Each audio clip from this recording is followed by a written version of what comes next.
자, 오늘은 이제 교과서 29에서 33쪽이고요. 11차 시 운동량 보존에 대해서 한번 살펴보도록 하겠습니다. 학습 목표는 물체가 1차원 충돌할 때, 그러니까 물리학원에서 다루는 충돌은 그 1차원 충돌이에요. 그래서 충돌하고 나서도 충돌하기 전과 그 속도가 나란한 방향으로 일직선 상에서만 이렇게 움직이는 특수한 경우입니다.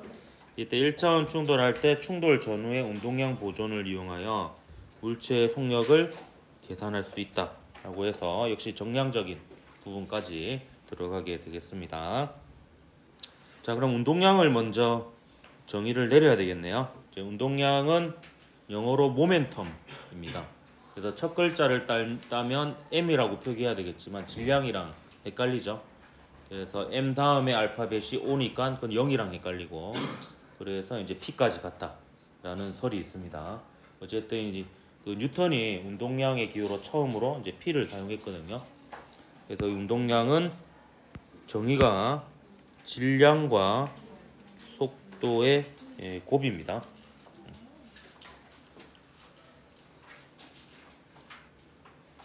기호로는 P로 나타내고요. 그 다음 단위는 질량의 단위와 속도의 단위를 그대로 곱하면 됩니다.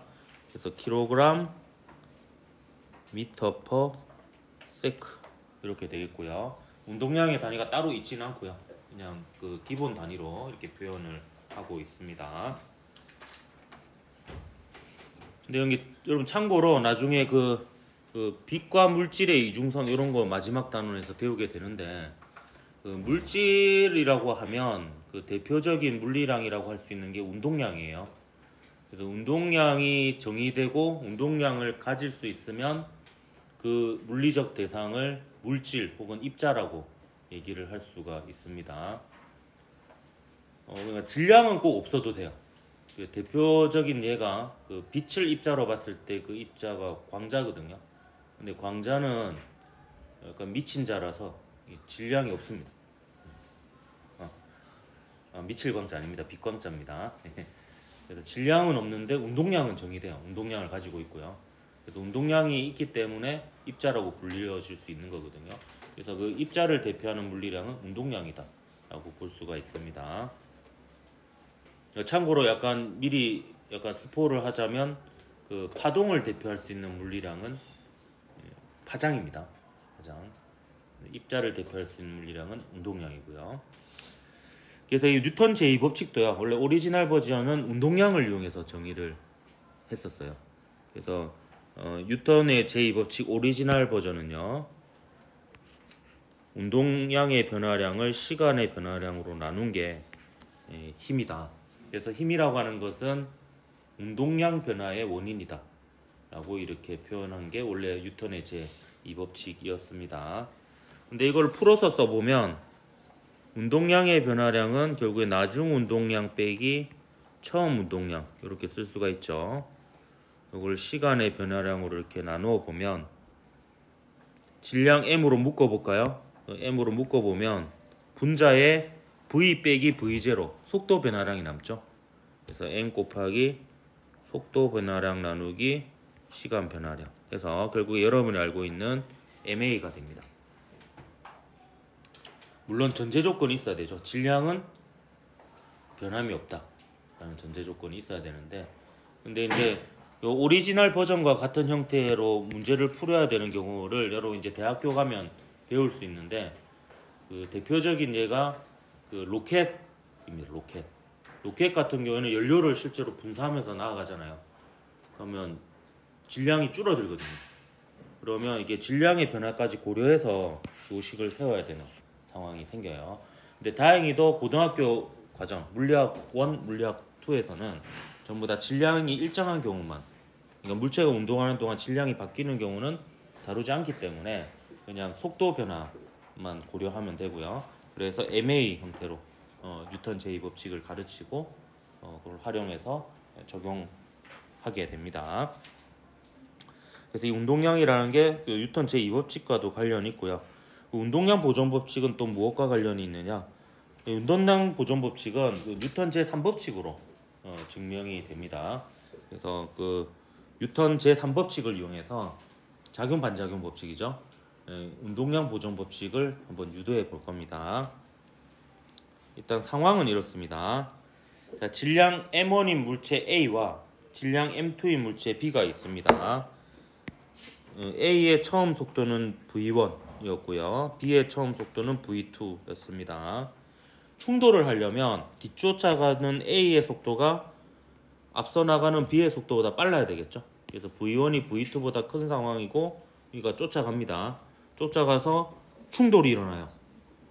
그러면 얘가 서로 맞닿는 순간 서로가 서로를 밀겠죠. 그래서 힘을 주고받습니다. 그래서 F1은 B가 A를 미는 힘이고요. F2는 A가 B를 미는 힘이에요. 이 두 힘은 작용 반작용 관계에 있죠. 서로가 서로를 미는 힘입니다. 그래서 이 두 힘은 크기가 같고 방향이 반대입니다. 그럼 힘을 이제 주고받으니까 각각 힘을 받으니까요. 힘을 받으면 속도가 변하죠. 그래서 충돌 후에 A의 속도가 V1'으로 바뀌었고 충돌 후 B의 속도가 V2'으로 바뀌었다라고 합시다. 그럼 이 상황에서 요 F1과 F2 사이의 관계식을 한번 써볼 거예요. F1과 F2의 관계식을. 그럼 F1과 F2는 어떤 관계에 있느냐? 작반 관계에 있으니까요. F1은 마이너스 F2다. 이렇게 볼 수가 있습니다. 그러면 F1과 F2는 각각 MA라고 볼 수가 있을 거예요. 그럼 MA는 M 곱하기 속도 변화량 나누기 시간 변화량 이렇게 하면 되겠죠. 그러면 F1은 A가 받는 힘이니까 A의 질량 곱하기 A의 가속도 이러면 됩니다. 그럼 A의 가속도는요. 나중 속도가 V1'이었죠. 처음 속도가 V1이었습니다. 요게 속도 변화량이고요. 그 다음에 AB가 서로 힘을 주고받은 시간이 델타 T라고 할게요. 그러면 델타 T분의 나중 속도 빼기 처음 속도 하면 A의 가속도가 됩니다.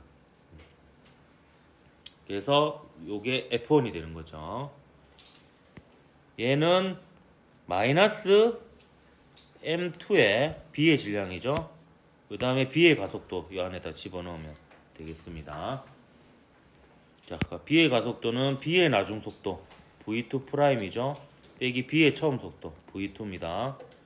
그리고 A하고 B는 똑같은 시간 동안 힘을 주고받겠죠. 안 그러면 이상하잖아요. A는 B에 0.1초 동안 힘 줬는데 B는 A에 0.15초 동안 힘 주고 이럴 수는 없잖아요. 그래서 동일한 시간 동안에 동일한 힘을 주고받은 겁니다. 그래서 이렇게 식을 세울 수가 있죠. 그럼 델타 T가 날아가죠. TT 하면서 울면서 날아가고요. 미안합니다. 이런 아까 같은 느낌을 여러분 받고 있겠네요. 여러분 저는 여러분 웃기려고 하는 게 아니에요. 깨우려고 하는 거지. 화나도 깨어날 수 있으니까. 예. 자, 요렇게 하고요. 이제 그 프라임이 안 붙은 거는 프라임이 안 붙은 것끼리, 그러니까 처음 값들에 해당되는 거죠. 충돌 전 값들. 그 프라임이 붙은 거는 프라임이 붙은 것끼리, 그러니까 충돌 이후 값이 되겠죠. 이렇게 그 옮겨 보도록 하겠습니다. 그래서 여기 마이너스 M1 V1을 이쪽으로 넘기고요. 여기 보면 마이너스 M2 V2 프라임 있죠. 이거를 좌변으로 옮깁니다. 그 다음에 좌변과 우변을 바꿔요. 바꾸면 식이 이렇게 됩니다. A의 질량 곱하기 A의 처음 속도 더하기 B의 질량 곱하기 B의 처음 속도는 A의 질량 곱하기 A의 충돌 후 속도 더하기 B의 질량 곱하기 B의 충돌 후 속도, 이렇게 됩니다. 이게 바로 운동량 보존 법칙입니다. 충돌 전후 A와 B의 운동량의 총합이 보존된다라는 거죠. 좀 더 일반적으로 얘기를 하면요. 자, 두 물체 사이에 상호작용하는 힘만 작용하는 경우, 보통 교과서에서는 외부에서 마찰이나 공기 저항과 같은 다른 힘이 작용하지 않으면 두 물체가 충돌 또는 분리되는 상황에서 두 물체의 운동량의 합은 항상 일정하게 보존됩니다. 왜냐하면 요 식 자체가 뉴턴 운동 제3법칙으로부터 나왔잖아요. 그럼 뉴턴 운동 제3법칙이 맞다면 충돌 전후에 운동량이 보존되어야 됩니다. 그 결과가 이거니까요. 그리고 제가 이제 정리해 줄게요. 근데 보통의 충돌 과정은요. 생각해 보십시오. 거의 대부분의 충돌은 아주 짧은 시간에 일어납니다. 그죠? 쾅 하고 그냥 끝나죠. 충돌은. 그래서 아주 짧은 시간 동안에 일어나기 때문에 그 짧은 시간 동안에 두 물체가 서로 미는 힘을 제외하고 나머지 마찰력이나 공기 저항은요. 거의 그 물체의 운동에 영향을 미치지 않아요. 그 짧은 시간 동안. 그래서 그 순간만 놓고 보면요. 충돌 직전과 충돌 직후는 무조건 운동량이 보존된다고 보면 됩니다. 마찰이나 공기 저항이 있어도. 실제로 그렇게 가정하고 문제를 다 풀면 맞습니다. 그래서 대부분의 충돌이 아주 짧은 순간에 일어나기 때문에 충돌 시간이 굉장히 짧다라는 가정하에 충돌 직전과 직후는 무조건 운동량이 보존된다고 보면 됩니다. 왜냐면 어차피 마찰력이 있어도 공기 저항이 있어도 그 짧은 시간 동안에 그 물체에 영향을 못 주거든요. 그래서 충돌 직전과 직후를 놓고 보면 무조건 운동량의 총합은 보존된다라고 생각하면 됩니다. 근데 그 이후에 이제 마찰력이 작용하거나 공기 저항이 있으면 운동량이 다 작아지겠죠. 그것 때문에. 근데 그거를 제외하고 충돌 직전과 직후를 놓고 보면 무조건 성립하는 법칙이다라고 보면 되겠습니다. 그럼 이제 예를 한번 들어볼게요. 뭐 그냥 연습하는 겁니다. 운동량 보존 법칙 세우는 거요. 자, A하고 B가 충돌했어요. 방금 전에 했던 거랑 똑같죠. 그냥 질량이나 속도를 표현하는 기호가 좀 달라졌을 뿐입니다. 자, 그러면 좌표축을 잡아야 되는데 오른쪽을 플러스로 잡고 그냥 볼게요. 둘 다 지금 오른쪽으로 움직이고 있으니까. 그러면 이렇게 됩니다. A의 속도 곱하기 A의 A의 질량 곱하기 A의 충돌 전 속도, B의 질량 곱하기 B의 충돌 전 속도는 A의 질량 곱하기 A의 충돌 후 속도, 그 다음에 B의 질량 곱하기 B의 충돌 후 속도, 이렇게 됩니다. 자, 그런데요, 제가 약간 팁을 알려주도록 할게요.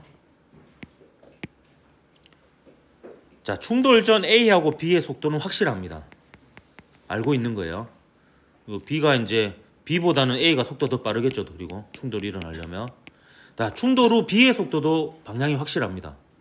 왜냐하면 얘가 오른쪽으로 가던 녀석인데 오른쪽으로 힘을 받았잖아요. 그러니까 오른쪽으로 속도가 더 증가했겠죠.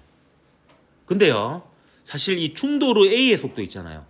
충돌 후 A의 속도. 얘는 방향이 꼭 오른쪽이 아닐 수도 있어요. 충돌 후 되튕겨 나갈 수도 있잖아요. 오른쪽 갈 수도 있고. 그러니까 속도가 좀 줄어든 채로 오른쪽 갈 수도 있고 되튕겨 나갈 수도 있습니다. 근데 그렇다 하더라도요.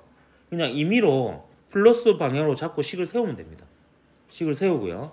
만약에 그 계산 결과가 플러스가 나왔잖아요. 그러면 충돌 후에도 오른쪽으로 가고 있다는 뜻이에요. 근데 그 계산 결과가 만약에 얘가 플러스를 잡고 계산했는데 마이너스가 나왔어. 그러면 충돌 후 왼쪽으로 방향을 틀었다는 겁니다. 그래서 어차피 이게 이 값은 속도기 때문에 부호로서 방향이 표현되어지는 거거든요. 그래서 방향을 잘 모를 때에는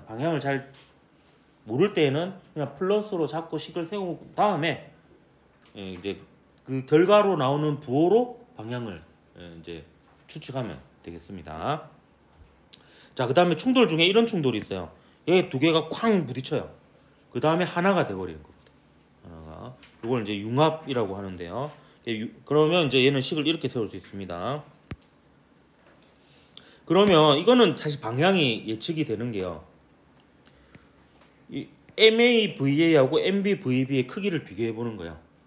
그러면 운동량이 큰 쪽이 충돌 후 그 운동량 방향이 되는 겁니다. 그러면 이제 MAVA가 더 크다라고 가정을 할게요. 그럼 식을 이렇게 세울 수 있는 거예요.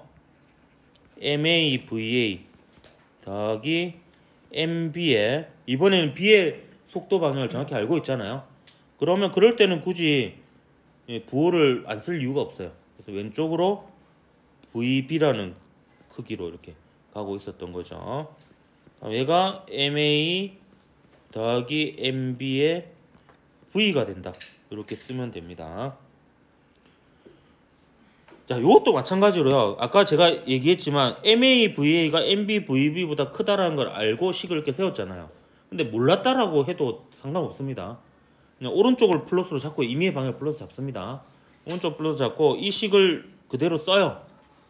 써서 얘가 플러스가 나오면 얘가 플러스라는 게 결국에 얘가 얘보다 크다라는 거죠.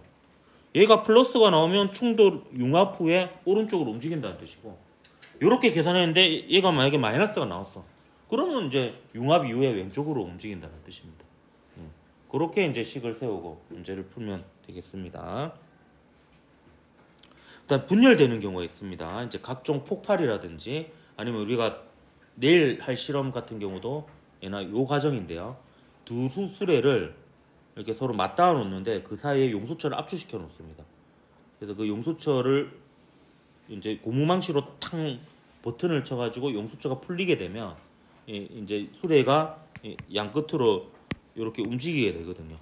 이런 경우입니다. 이때도 어차피 이 두 물체 사이에 힘을 주고 받으니까 작용 반작용 법칙이 성립하고 그러면 운동량 보존이 성립을 하게 되는 거예요. 그럼 식은 이렇게 될 수 있습니다. 자, 분열 전에 운동량은 0이었죠? 철수 아니고요. 예, 0이었고요. 예. 그다음에 얘는 왼쪽으로 가는 게 확실하잖아요. 그러니까 MA VA 프라임 더하기 MB VB 프라임 이렇게 하면 결국에 결과가 분열 이후에 A의 운동량과 B의 운동량이 크기가 같고 방향이 반대인 것을 확인할 수가 있습니다. 다음 시간에 이거를 이제 실험으로 해볼 거거든요. 그럼 실험 어떻게 하냐면 수레 두 개 처음에는 줄을 아무것도 안 올리고 실험을 해요. 그럼 질량이 같으니까 분열된 이후에 속도도 같아야지 운동량이 같고 운동량이 보존되겠죠. 근데 또 수레 위에 줄을 올려놓습니다. 그럼 질량이 2대1이 된다고 합시다. 그럼 운동량이 보존돼야 되니까 속도는 몇 대 몇이 돼야 되겠어요? 1대2가 돼야 됩니다. 그래서 그게 되는지를 한번 실험을 통해서 확인을 해볼 겁니다. 운동량이 정말 보존이 되는지. 근데 생각해 보세요. 자, 그럼 이런 충돌과 분열 과정 한번 보십시오. 자, 에너지는 보존되고 있어요. 다 따지면 다시 보존됩니다. 에너지. 근데 제가 말하는 에너지는 역학적 에너지를 얘기하는 겁니다. 지금 어차피 1차원상의 충돌이고 수평면에서의 충돌이니까 포텐셜 에너지는 안 변하거든요. 그럼 역학적 에너지라는 거 운동 에너지인데 얘만 봐도 보세요. 운동 에너지가 어떻게 됐어요? 없던 게 생겼죠. 예. 그래서 이처럼 그 분열 과정이나 혹은 충돌 과정에서의 운동 에너지는요 보존 안 될 수도 있습니다. 보존되는 경우가 특별한 경우고, 보통은 이제 요 분열을 제외하고 충돌의 경우에는 대부분은 운동 에너지 합이 줄어듭니다. 왜냐하면 일부 다른 에너지로 전환이 되거든요. 충돌할 때 소리 나잖아요. 빛이 나기도 하고 열이 나기도 합니다. 이런 과정에서 이제 다른 에너지로 전환되면서 운동 에너지 합이 줄어드는 게 대부분이고, 일부 보존되는 게 특수한 경우로 탄성 충돌이라고 얘기합니다. 그리고 뒷페이지에서 제가 좀 보충해서 설명하도록 할 거고요. 일단 뒤로 넘어가서요. 그럼 고개도 많이 넘어갔네요. 좀 어려운 얘기를 할까 하는데요. 상대 속도에서 좀 얘기를 해볼까 합니다. 자, 이 부분은요. 그 운동량 보존과 관련된 문제들이 대체로는 그렇게 어렵진 않습니다. 근데 간혹 가다가 그냥 상황 자체를 복잡하게 꼬아서 어렵게 나오는 경우가 있고, 또 언제가 좀 어렵냐 하면 상대 속도 개념을 써야 되는 경우가 좀 어려운 경우가 있어요. 그래서 요거에 대해서 좀 보충 설명을 할까 합니다. 이게 실제로 학력평가에서 나오기도 하기 때문에요. 자, 상대 속도는요 이런 거예요. 그 관찰자 자기 자신이 기준이 되었을 때 속도입니다. 그러니까 관찰자 자기 자신은 정지했다라고 생각하고 온 세상을 바라보는 거예요. 자기 중심적으로 바라보는 겁니다. 자, 그러면 좌표 변환에서 여러분 2,3을 0,0으로 바꾸는 과정 해본 적 있죠? 예를 들어 2,3을 원점으로 바꾸고 싶으면 모든 좌표에서 x값은 2를 빼주고 y값은 3을 빼주면 2,3이 원점이 되잖아요. 상대 속도도 비슷합니다. 상대 속도도 자신의 속도를 빼주면요 자기 속도가 0이 되게끔, 그러니까 자기 자신을 기준으로 했을 때 자기가 멈췄다고 생겼을 때 상대방의 속도가 되는 겁니다. 상대 속도의 개념은 이렇습니다. 만약에 A가 본 B의 속도잖아요. 그럼 A가 본 B의 속도니까 관찰자는 누구예요? A죠. 그러면 A의 속도만 빼주면 돼요. 근데 관측 대상이 누구예요? B의 속도니까 B입니다. 그러면 A가 바라본 B의 속도는 B의 속도인데 A가 본 속도이거든요. 그럼 A의 속도를 빼주면 됩니다. 그래서 이 녀석이 관찰자죠. 그리고요, 요 두 개는 기준이 지표면이라고 보면 돼요. 지면. 근데 얘는 기준이 A인 거예요. 관찰자 A. 그래서 관찰자 A가 바라봤을 때 B의 속도를 구하려면 지면을 기준으로 했을 때 B의 속도 빼기 지면을 기준으로 했을 때 A의 속도를 하면 되는 겁니다. 그러면 A 자기 자신은 정지했다라고 생각했을 때 B의 속도가 되는 거예요. 그래서 이 규칙을 따라서 몇 가지 예시를 가지고 한번 적용을 해보도록 하겠습니다. 자, 요 보라색 박스가 이제 예시인데요. 자, A가 관찰자입니다. A가 요 B가 관측 대상이에요. 자, B는 지면에서 관측했을 때 오른쪽으로 1m/s를 가고 있어요. 그 A는 지면에서 관측했을 때 오른쪽으로 3m/s 가고 있어요. 그럼 이때 관찰자 A를 기준으로 그 관측 대상이 있는 곳 있죠. 그 관측 대상이 있는 곳의 방향을 플러스로 잡으면 됩니다. 이게 꼭 이래야 되는 건 아닌데 이렇게 하면 좋은 점이 뭐냐 하면, 그러니까 얘가 바라봤을 때 얘가는 오른쪽에 있잖아요. 그럼 얘를 원점으로 해서 오른쪽을 플러스 x로 잡아라는 거예요. 그렇게 하면 좋은 점이 뭐냐 하면 상대 속도를 계산했을 때 플러스가 나오면 멀어지는 거고요. 상대 속도를 계산했을 때 마이너스가 나오면 다가오는 겁니다. 그리고 문제에서 어떤 자료가 나오냐면 이런 자료가 나와요. A, B 사이의 거리라는 자료가 나오거든요. 그럼 이 그래프 자체가 좌표를 세울 때 관측자가 바라봤을 때 관측 대상이 향하는 방향을 플러스로 잡고 이게 하는 거예요. 그래서 그러면 A, B 사이의 거리도 플러스가 되는 거죠. 위치 자체가. 그리고 상대 속도는 플러스면 멀어지는 거, 마이너스면은 가까워지는 거 이렇게 됩니다. 그럼 지금은 A가 바랐을 때 B가 오른쪽에 있으니까 오른쪽 방향을 플러스로 잡는 거예요. 그래서 이 방향을 플러스 잡고요. 공식에 대입합니다. 그러면 얘도 플러스고 얘도 플러스죠. 그래서 그냥 이렇게 해주면 되죠. 얘는 상대 속도 계산할 때는 저는 가로 빼기 가로를 먼저 적어놓고 쓰라고 권장합니다. 그럼 관측 대상인 B의 속도는 오른쪽으로 1m/s니까 그냥 1을 집어넣고요. 관찰자인 A도 역시 오른쪽으로 3m/s니까 플러스 3을 집어넣습니다. 그러면 얘가 음수가 되죠. 그 말은 A가 바라봤을 때 B는 마이너스 방향, 그러니까 자기 자신 쪽으로 오는 거죠. 그래서 가까워지고 있는 상황이다, 이렇게 볼 수가 있는 겁니다. 그래서 그 결과가 A가 양수가 나오면 멀어지는 거고 음수가 나오면 가까워지는 거고. 자, 이 경우에는 음수가 나왔으니까 가까워지는 거고요. 오른쪽을 플러스로 했으니까 마이너스 방향으로 움직인다 하면 가까워진 거 맞죠? 이렇게 모든 게 이제 맞아떨어지게 됩니다. 자, 그러면 이걸 잘 이해했다라는 잘못된 가정하에 이제 실제 학력평가에 나왔던 예시를 한번 분석해 보도록 할게요. 자, 일단 조건은 이렇습니다. 지금 A가 정지인 B를 향해 다가오고 있습니다. 다가가고 있고 A하고 B가 충돌하겠죠. 그 이후에 B하고 벽이 충돌합니다. 그리고 충돌한 다음에 B는 다시 왼쪽으로 움직이겠죠. 자, 이런 일련의 과정 중에서 이제 질문은 뭐냐면 A하고 B가 충돌한 후, 그러니까 B하고 벽은 충돌하기 전이죠. A하고 B가 충돌한 직후에 A와 B의 속도를 구하라는 건데, 이때 자료로 뭐가 나왔냐면 시간에 따른 A와 B 사이의 거리가 그래프로 나왔어요. 그럼 이때 이 기울기는 뭐가 되냐면 A하고 B 사이의 상대 속도의 개념이 되는 거예요.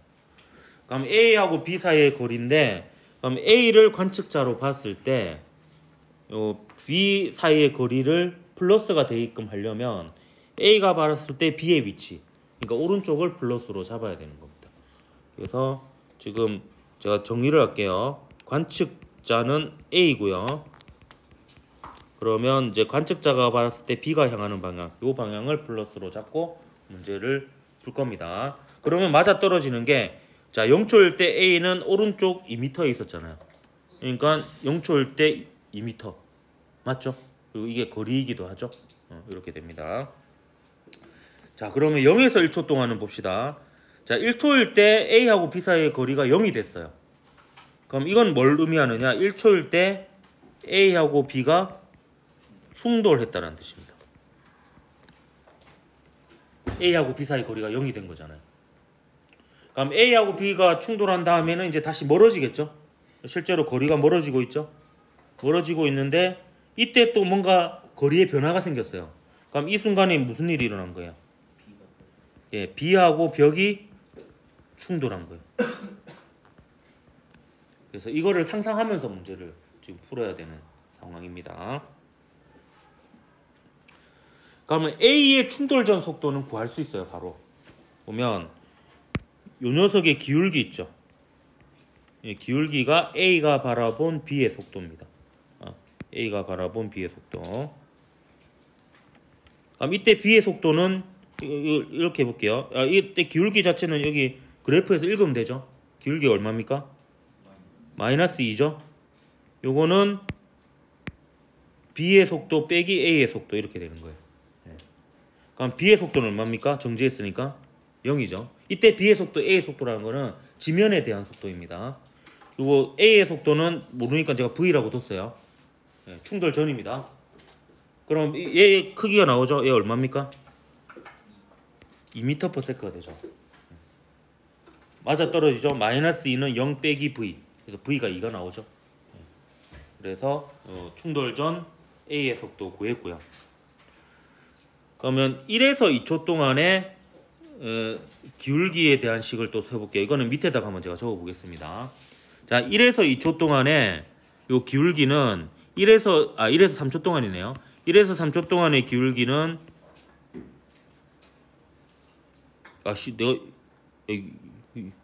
미안하다. 필기를 밑에다도 해줄게요. 마이너스 2는 빼기 0 해가지고 0 빼기 V 이렇게 해서 V 구했죠. 이거 0에서 1초도 여기 해놨었네 내가 찬을. 자 1에서 3초 한번 해보겠습니다. 자 1에서 3초는 요 상대 속도 A가 바라본 B의 속도는 요 녀석의 기울기죠. 기울기 얼마입니까? 2분의 3이죠. 그래서 여기에는 2분의 3이 들어가고요. 그 다음에는요 일단 여러분 그냥 기계적으로 이렇게 써놓으세요. 가로 빼기 가로 이렇게 써놓고요. 자 충돌 후 A의 속도와 B의 속도를 전부 다 VA, VB로 그냥 방향 모르겠는데 그냥 오른쪽이라 가정하고 VA, VB라고 둘게요. 그러면 오른쪽을 지금 플러스 방향으로 했으니까 요거는 공식에 들어가는 게 그냥 VB 빼기 VA 이렇게 되겠죠. VA. 이때도 충돌 후니까 A의 속도 달라진 겁니다. 이렇게 된 거고요. 그다음 3초 이후의 속도 한번 볼게요. 자, 3초 이후의 속도는 일단 기울기 구해보면 2분의 마이너스 1이죠. 그래서 마이너스 2분의 1이 됩니다. 자, 그리고 기계적으로 이렇게 하세요. 가로 빼기 가로. 자, 근데 3초 이후에는 지금 B의 속도만 변했지 A의 속도는 안 변했죠. B하고 벽이 충돌하는 거니까. 그러니까 관찰자의 속도는 VA 그대로 들어갑니다. 근데 문제 조건에 B가 벽하고 충돌을 하고 나면 충돌 전후에 속력은 같다라고 했어요. 그럼 얘가 VB로 벽하고 충돌한 다음에 그대로 VB로 되튕겨 나오는 거예요. 그러면 3초 이후에 B의 속도는 마이너스 VB라고 할 수가 있는 거죠.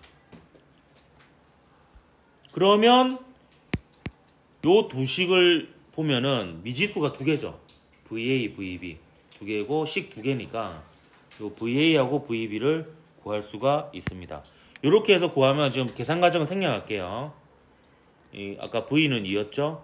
VA는 마이너스 2분의 1이 됩니다. 자, 마이너스가 나왔어요. 그 말은 뭐예요? A는 B하고 충돌하고 나면 왼쪽으로 움직인다는 거죠. 왼쪽으로 2분의 1m/s로 움직이는 겁니다. 그 다음에 A하고 B가 충돌한 직후 B의 속도는 계산하면 1m/s가 돼요. 그래서 얘는 벽을 향해서 1m/s로 갔다가 벽하고 충돌 다음에 1m/s로 이제 다시 되튕겨 나오는 이런 상황이 됩니다. 그래서 이 충돌 과정에서 이제 이렇게 상대 속도를 이용해서 해결해야 되는 경우가 그 두 물체 사이 거리가 그래프로 주어졌을 때 그 기울기가 결국에 상대 속도가 된다는 거. 그래서 그거를 이제 풀 때 좀 어려울 수 있어서 상대 속도를 쓰는 연습을 조금 해봤고요. 그 다음에 요 밑에 있는 내용은 시험하고는 관계없습니다. 시험하고는 관계없고 이제 심하라고 적어놨죠. 이 부분은 그럼 몰라도 됩니다. 몰라도 되는데 알아두면 좋을 것 같아가지고 제가 설명하는 부분이에요. 아까 제가 얘기했지만 그 분열하는 과정 제외하고요. 충돌하는 과정이 있죠. 부딪히는 경우. 자, 부딪히는 경우 대부분 역학적 에너지 중 일부가 그 빛 에너지나 소리 에너지, 열 에너지 등으로 바뀌면서 줄어듭니다. 그 평면상의 충돌을 여러 번 하기 때문에 결국에 포텐셜 에너지는 안 변하니까 운동 에너지가 줄어들어요. 일반적으로. 근데 그러면 그 일반적인 그 식을 한번 세워보도록 할게요. 자, 아까랑 똑같은 상황이에요. 질량 M1인 A가 V1, M2인 B가 V2로 가다가 충돌합니다. 충돌 후 V1 프라임, V2 프라임이 되었어요. 그럼 이때 운동량은 보존됩니다. 무조건. 운동량은 보존돼요. 네, 운동량은 보존되는데 운동 에너지는 일반적으로는 이렇게 줄어듭니다. 근데 같은 경우도 있어요. 같은 경우도 일반적으로는 줄어듭니다. 그러면 이 식을 이제 정리해 보면요. 자, 2분의 1 날리고요. M1은 M1끼리, M2는 M2끼리 넘겨서 묶어요. 질량으로. 질량으로 묶으면 식이 이렇게 됩니다. 자, 요 식을요. 이제 합차 공식을 이용해서 풀죠. A제곱 빼기 B제곱 꼴이잖아요. 그럼 A 플러스 B 곱하기 A 마이너스 B로 이렇게 푼 겁니다. 그럼 요 식하고 요 식을 비교해 보면요. 요 식하고 요 식은 같아요. 왜냐하면 요 식하고 요 식을 비교해 보면 이제 마이너스 M2 V2를 여기로 넘기고요. 여기 마이너스 M1 V1 프라임을 여기로 넘기면 운동량 보존식이 됩니다. 운동량 보존식이 되어서 요 두 식은 같아서 또 날아가요. 날아가고 그 다음에 이게 조금 더 자세히 얘기하면 사실 날릴 때 부등호를 조심해야 되는 게 이게 마이너스 값이면은 부등호 부호가 바뀌어야 돼요. 근데 이게 플러스 값이에요. 이 플러스 값인 이유는 얘가 쫓아가는 이게 처음에 A의 속력이고 이게 A의 나중 속력이거든요. 그럼 A는 무조건 B하고 충돌하면 속력이 줄어듭니다. 줄어드니까 큰 값 빼기 작은 값 하면 양수가 되죠. B도 마찬가지로 이건 B의 충돌 후 속력이거든요. B의 충돌 전 속력이에요. 근데 B는 가는 방향으로 힘을 받잖아요. 그러니까 충돌 후 속력이 더 커요. 무조건. 그렇기 때문에 얘도 양수입니다. 그래서 얘를 사라지는 동안에도 이 부등호의 부호는 안 바뀌게 됩니다. 그럼 최종적으로 이제 이렇게 되거든요. 이 다음에 다시 한 번 더 이제 이항을 시키는데 이제 충돌 전 속도는 충돌 전 속도끼리, 충돌 후 속도는 충돌 후 속도끼리 또 모읍니다. 그럼 얘는 어떤 의미가 되냐면 얘는 쫓아가는 A고요. 도망가는 B거든요. 그럼 쫓아가는 속도가 더 빨라요. 그래서 이 속도는 뭐냐면 그 두 속도를 빼는 거기 때문에 이건 양수가 되면서요. 이 속도는 상대 속도이기 때문에 가까워지는 속도가 되는 거예요. 반면에 이거는 충돌 후 B의 속도고 이거는 충돌 후 A의 속도거든요. 근데 충돌 후는 B가 다시 더 빨라지죠. 그래서 요는 이제 충돌 후 A와 B의 상대 속도로서 이제 충돌 후는 멀어지겠죠. 그래서 얘는 멀어지는 속도가 됩니다. 그래서 얘를 정리하면 이렇게 돼요. 충돌 전 가까워지는 속도분의 충돌 후 멀어지는 속도라는 값을 반발 계수라고 정의 내리고 이걸 씁니다. 이걸 써서 얘가 1인 경우가 바로 운동 에너지가 보존되는 경우예요. 그래서 이런 경우를 탄성 충돌이라고 하고요. 근데 대부분의 충돌은 충돌 후 가까워지는 속도보다 충돌 후 멀어지는 속도가 더 느려집니다. 이런 경우는 에너지 보존이 되는지 체크해 보면 운동 에너지가 줄어들어요. 그리고 가장 극심하게 줄어드는 경우가 충돌 후 멀어지지 않는 경우예요. 충돌 후 멀어지지 않는 경우가 융합되는 경우죠. 충돌 후 합쳐지는 경우. 이 경우 모든 충돌 종류 중에서 운동 에너지가 줄어드는 비율이 가장 큰 충돌이 됩니다. 그래서 이거를 표로 정리하면 이렇게 돼요. 충돌의 종류를 크게 보면 탄성 충돌과 비탄성 충돌로 나눌 수 있어요. 근데 둘 다 운동량은 보존돼.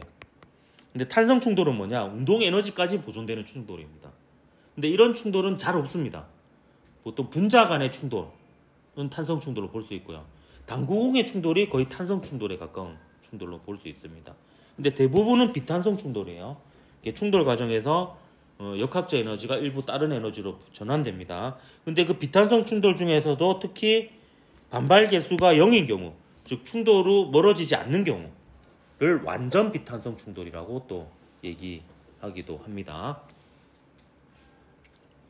그래서 요거는 충돌의 종류 같은 경우에는 이제 물리학원 교육 과정에서는 가르치지 않게 되어 있습니다.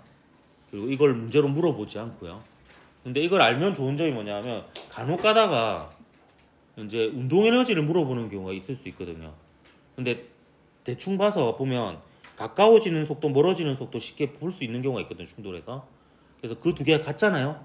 그럼 운동 에너지가 같은 걸로 그냥 보고 계산해도 돼요. 근데 그게 아예 안 같잖아요. 그러면 충돌 전 운동 에너지와 충돌 후 운동 에너지 합이 같다라고 쓰면 오류가 생기게 됩니다. 그래서 이제 오리지널로는 사실 운동량 보존하고 이제 운동 에너지 보존이 되는지 안 되는지를 가지고 풀어야 되는데, 나중에 여러분 대학교 가서는 보통 이제 요 반발 개수를 주어주고 막 문제를 내고 그래요. 그럼 이제 반발 개수에 대한 식 하나 쓰고 운동량 보존 쓰고 연립해서 푸는 문제가 있는데, 물리학원에서는 그런 건 없다. 없는데, 근데 간혹 가다가 운동 에너지를 물어보는 경우가 있거든요. 그거는 그냥 운동 에너지, 운동량 보존을 써서 이제 역으로 추적이 가는 수밖에 없어요. 이렇게. 이것도 뭐 그냥 상식으로 알아두면 좋을 것 같습니다. 오늘 여기까지 하고 다음 시간에 그 두 수레를 반발시켜서 두 수레의 운동량의 합이 0이 되는지 확인하는 실험 4층 과학실에서 하도록 하겠습니다.